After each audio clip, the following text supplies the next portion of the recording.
Salut Frédéric, merci beaucoup d'être avec nous aujourd'hui. Je suis ravie de t'accueillir. L'objectif de cette vidéo, c'est qu'on se parle un petit peu d'optimisation de contenu. Ce que je te propose, c'est que pour démarrer, tu te présentes et tu nous présentes iProspect. Donc, je suis Frédéric, je travaille chez iProspect, qui est une agence du groupe Dentsu. C'est une agence média qui va allier branding et performance. On est présent à l'international, on est 250 en France, dans plusieurs bureaux en région et à Paris. On a une très forte ADN digital et on est présent sur toutes les expertises du digital, avec la particularité de travailler l'intersection entre ces expertises pour apporter des réponses plus intégrés aux annonceurs avec lesquels on travaille. Et donc moi je dirige les équipes OneSearch chez iProspect, et donc c'est l'intersection entre SEO et SIA. Donc on a 60 experts qui travaillent sur des problématiques SEO et SIA pour apporter des réponses intégrées justement aux annonceurs sur ces sujets. Donc j'avais une première question à te poser. Pour toi, quel est un peu le prérequis numéro 1 pour qu'un contenu soit optimisé ? Le prérequis numéro 1, c'est vraiment l'intention et comprendre l'intention de l'utilisateur, ce qui permettra d'adresser un message pertinent et un contenu pertinent. Et c'est vraiment un enjeu parce que c'est de plus en plus complexe de comprendre ce que vont chercher les internautes. Mais il y a une stat intéressante qui vient de Google, qui est de dire que chaque jour, dans le monde, tu as 15% de nouvelles recherches que tu n'avais pas la veille. Donc, c'est-à-dire qu'on va avoir vraiment des nouveaux mots-clés qui vont apparaître. Donc, dès lors, on ne peut plus chercher à travailler tous les mots-clés. Donc, on va vraiment devoir capter l'essence même de l'intention pour pouvoir y répondre. On a des façons de chercher des internautes qui sont de plus en plus différentes, qui sont de plus en plus longues. Donc, par exemple, les requêtes qu'on appelle long tail, donc c'est des requêtes composées de 5 mots-clés ou plus, elles vont progresser 50% plus vite que les requêtes courtes. Et donc, on a une démultiplication des recherches des internautes auxquelles il va falloir vraiment répondre. Donc, il faut comprendre cette intention pour pouvoir répondre avec le bon contenu texte, mais pas seulement le contenu texte. On a des internautes qui vont chercher de plus en plus à avoir des réponses vidéo. Un internaute sur deux qui préfère avoir un contenu vidéo quand il va rechercher un produit. Donc ça, il faut le prendre aussi en compte dans le message qu'on va vouloir adresser à l'internaute. Et puis la recherche visuelle. C'est vrai qu'on a longtemps parlé de recherche vocale et maintenant on parle de recherche visuelle, notamment avec l'intégration des lens dans les plateformes où tu vas aller photographier ton produit et le rechercher directement dans Google. Une recherche multimodale aussi, parce que tu vas pouvoir intégrer en plus de cette image du texte, et donc il faut être capable d'adresser le mot message, et une fois qu'on a compris finalement le message qu'on va vouloir envoyer pour répondre à cette intention, alors on va pouvoir optimiser le contenu pour le SEO et lui permettre de bien se positionner dans les différents moteurs de recherche. Ok. Et donc tu parles effectivement des évolutions et du fait qu'on a une nouvelle manière de chercher. Aujourd'hui, en ce moment, on attend un peu l'arrivée de l'IA Overview de Google. Est-ce que déjà tu peux nous rappeler ce que c'est ? Oui.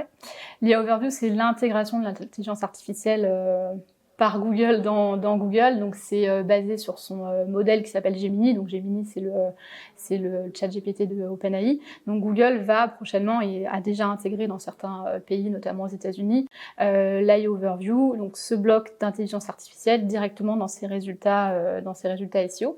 Donc on a une transformation complète de la page de résultats. Aujourd'hui, quand tu fais une recherche, tu as ton bloc de recherche SIA, donc ta recherche payante, en dessous ta recherche organique, et maintenant en fait tu vas avoir un bloc d'AI Overview, donc basé sur l'intelligence artificielle.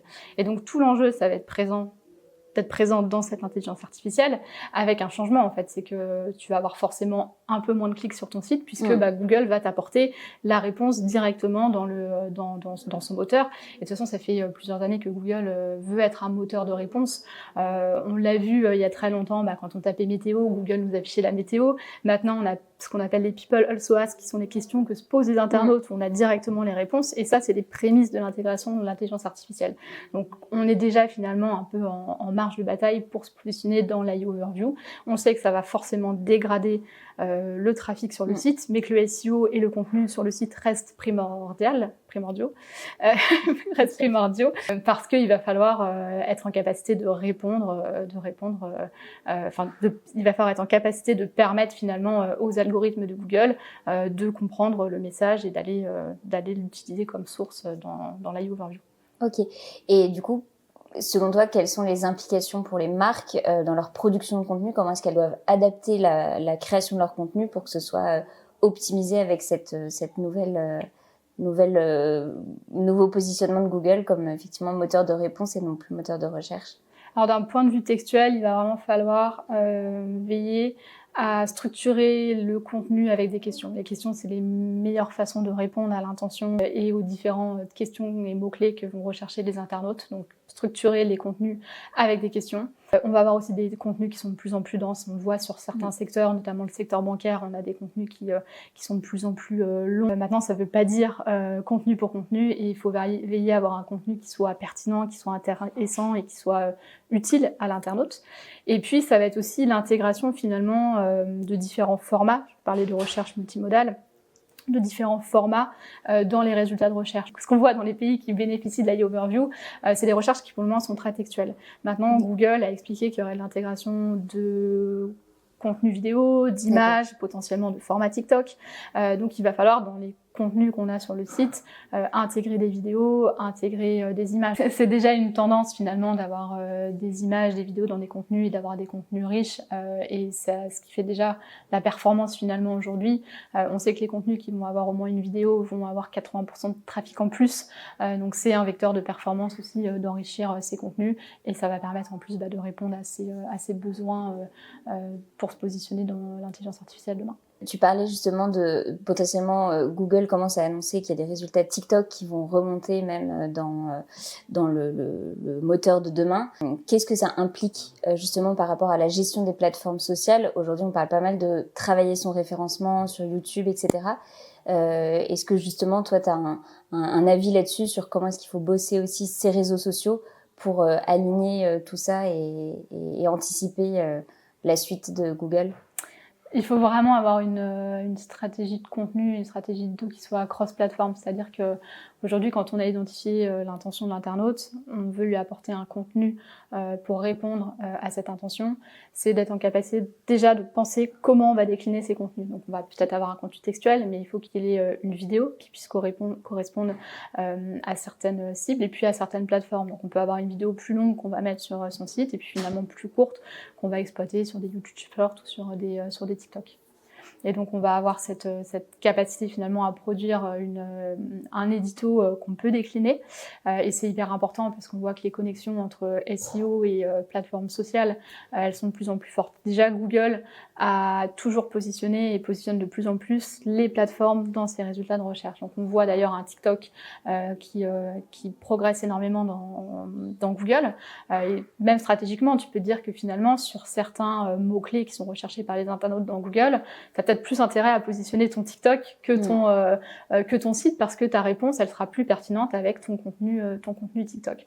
Donc, des plateformes qui se positionnent dans Google, des optimisations aussi que tu vas faire sur ton site qui vont bénéficier à tes plateformes sociales. Alors, c'est pas vrai pour toutes les plateformes sociales, mais typiquement, toute ta strat SEO que tu mets en place sur ton site, d'identifier des mots-clés, d'avoir compris l'intention, etc. Ça, tu peux le reprendre sur ta chaîne YouTube, et tu peux optimiser tes titres YouTube, tes descriptions YouTube, tes playlists YouTube en utilisant ces insights-là. Pour te positionner dans Pinterest, pareil, ce que tu vas faire sur ton site va te servir dans Pinterest. Donc on voit vraiment que les plateformes sont connectées entre elles, et particulièrement à Google.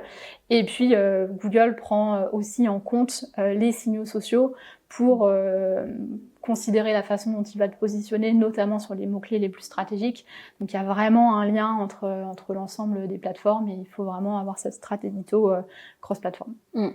Oui, c'est ça, avoir une vision vraiment globale de ta stratégie et pas cloisonnée par canal de diffusion, quoi. C'est ça. Et maintenant qu'on s'est dit ça, est-ce que tu penses que certaines plateformes sociales demain pourraient prendre le pas sur Google? Parce qu'on parle par exemple de TikTok qui devient un peu le moteur de recherche pour la Gen Z. Quel est un peu ton avis sur la question? Alors, je crois beaucoup à la complémentarité, parce que aujourd'hui, avec l'émergence de l'intelligence artificielle, et qui va prendre une place de plus en plus forte dans les résultats de recherche, moi je reste convaincue que l'humain a besoin de se confronter aussi au réel, et finalement tu vas à la fois te servir de résultats que tu vas avoir de l'IA, mais tu vas aussi vouloir avoir du contenu humain. Et c'est aussi pour ça qu'on se tourne aussi beaucoup sur YouTube, sur TikTok ou vers des influenceurs, c'est pour avoir ce côté réel. Donc il y a une complémentarité à mon sens à avoir entre les plateformes, et puis ça va aussi beaucoup dépendre de ta cible, de ton produit. Tu le disais, TikTok aujourd'hui, 40% de la Gen Z préfère chercher et avoir comme porte d'entrée de la recherche TikTok que Google. Et même sur des requêtes qui peuvent être médicales, sur là, c'est pas que du contenu divertissant. Donc TikTok représente un moteur de recherche et une porte d'entrée sur la recherche pour une certaine partie des générations. Et puis tu as des typologies de produits où finalement tu vas avoir plus passer sur certaines plateformes. Typiquement, demain, tu as besoin de changer une ampoule, tu vas plus aller dans Google chercher ton ampoule, tu vas peut-être taper Amazon dans Google, mais pour aller chercher sur Amazon. Donc l'enjeu aujourd'hui pour les marketeurs, à mon sens, c'est d'être capable de savoir, en fonction de la cible et du produit, à quel moment ils doivent être présents sur quelle plateforme. Et l'ensemble permet d'assurer une visibilité maximale sur ton parcours du consommateur et le parcours de tes consommateurs aujourd'hui. Et est-ce que quelque part ça veut dire que le site, l'asset site pour une marque pourrait être un peu désuet demain? Désuet, non. Effectivement, on peut s'attendre à avoir un peu moins de trafic sur le site. Maintenant, le site, déjà, il reste indispensable puisque c'est lui, en tout cas pour Google et pour certains modèles qui utilisent de l'intelligence artificielle, qui va servir de source. Donc, c'est-à-dire que les crawlers de Google vont passer sur ton site pour prendre le contenu et le restituer finalement dans l'intelligence artificielle. Donc, tu auras peut-être moins de trafic sur ton site, mais il reste hyper important pour être présent. Et finalement, ça va être la base de ta strat édito, ça va être le contenu, et après tes déclinaisons de contenu, tu vas les positionner sur tes plateformes. Donc le site internet est pas mort, c'est juste que son usage va changer et va peut-être se faire directement sur les plateformes et plus directement sur ton site. Ok. Et du coup, effectivement, peut-être que les enjeux de performance sur le site, pour le coup, vont évoluer parce qu'on aura moins d'attentes sur le trafic, mais peut-être... c'est ça. Et de la même façon que tu vas avoir une stratégie cross-platform, il va falloir avoir une mesure cross-platform de ton contenu et de ta performance digitale. Ok. Et si on fait un tout petit focus sur le B2B, est-ce que tu penses que l'IA Overview va avoir un impact particulier pour les marques en B2B ? Ça va être globalement le même impact, à la différence peut-être qu'aujourd'hui, déjà, les cibles B2B utilisent beaucoup l'intelligence artificielle et l'intelligence dans les moteurs de recherche. Donc, on voit dans les stats qu'on a, alors il y en a très peu, mais ça commence à arriver, notamment dans l'utilisation de Copilot sur Bing, donc la présence de ChatGPT sur Bing, il y a une proportion plus forte de recherche B2B. Donc on voit vraiment que sur cette verticale-là, en tout cas, il y a un usage qui est déjà intégré de l'intelligence artificielle.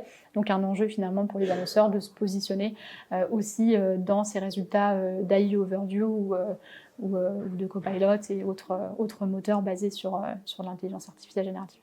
Ça marche. Super. Est-ce que tu as un petit mot pour finir ? Je pense que le résumé de tout ça, c'est la pertinence. C'est vraiment la capacité à avoir une stratégie édito et des contenus qui soient pertinents au regard de l'intention de l'utilisateur. Génial. Merci beaucoup, Frédéric. Je t'en prie, avec plaisir.